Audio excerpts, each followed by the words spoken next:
सवय ठेवा खरं. विजय भाऊ, तुम्ही माझे मित्र आहात. अरे खरं ऐकायची सवय ठेवा ना. नेहमी काय ते बाकी लोकांसारखं तुम्हाला पण लागलाय सवय. खोटं बोला पण रेटून बोला. अरे असं काय चालतंय काय? वाहन नाही पण गुण लागला तुम्हाला. तुम्हाला चांगलं समजत होतो. आपले मित्र आहात तुम्ही. आणि म्हणून मी सांगतो तुम्हाला, हे सरकार, या सरकारने काल शेती पंपाचं पण बिल माफ करण्याची हिंमत दाखवली. अरे ऐका ना, हिंमत दाखवली. येतो आणि युवकांना पण 10,000 रुपये देण्याचं धाडस आम्ही केलं की नाही. आता तुम्ही एवढंच बघा, तुमचे लोक काही लोक काय म्हणतात, कुठून देणार? अरे आम्ही लोक सरकारमध्ये इथे आहोत. तुम्हाला त्यांच्या खात्यात डीबीटी गेल्यावर कळेल की नाही? डीबीटीने पैसे गेल्यावर कळेल की नाही? आणि 1 जुलै पासून लगेच लागू. विजयराव, 1 जुलै पासून. आणि आमचे दादा जे बोलतात, GR काढला, दादा का वादा पक्का रहता है. GR वाचा.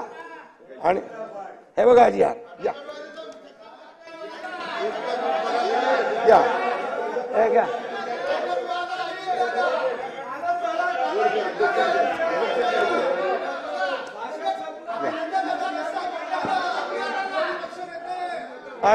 आणि म्हणून बघा, दूध का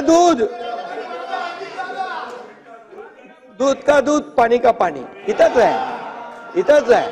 आता काय म्हणाले जयंतराव, क्या लोकसभा में चादर फट गई. अरे चादर फट गई कोणाची? मोदी साहेब तो प्रधानमंत्री बनले, तुम्ही फाटली कोणाची? अरे हरलेले पेढे वाटतात. हरलेले लोक पेढे वाटायला लागले येण्यासारखे. अरे काय. आणि दुसरी गोष्ट, तुम्ही कशाला पेढे वाटताय? म्हणजे विरोधी पक्ष नेतापद मिळालं म्हणून? कशाला? त्याला सांगा तरी. विजयराव तुम्ही त्यांना सांगा. अरे जंग पछाडलं तुम्ही, तरी मोदींना हटवू शकले नाही. हटवलं का? आणि आता तुम्हाला मी सांगतो, तुमचे काल ज्या आम्ही योजना सगळ्या केल्या, युवकांना, माझ्या भगिनींना, माझ्या ज्येष्ठांना, माझ्या शेतकऱ्यांना, सगळ्यांना केल्या. अरे मुलींना मोफत, वारकऱ्यांची योजना केली, मुलींना मोफत शिक्षण देण्याची हिंमत आम्ही केली. आता त्यामुळे तुमचे चेहरे काल पांढरे फटाक झाले होते सगळ्यांचे. बघितले.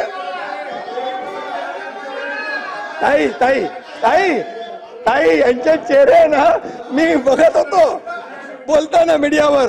विजयराव नव्हते तिकडे, त्यांची नावं घेत नाही कोण कोण होते. विजयराव नव्हते, त्यांना माहित आहे हे सरकारच्या विरोधात कसं बोलणार आपण, कारण सरकार देणारं सरकार आहे. त्यामुळे ते गेले निघून. आणि बाकी लोक होते, त्यांचे चेहरे मी बघत होतो.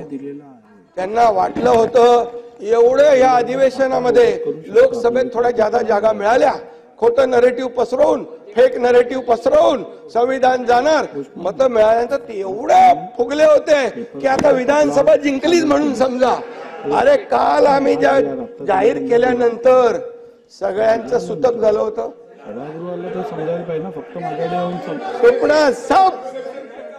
सुपडा साप.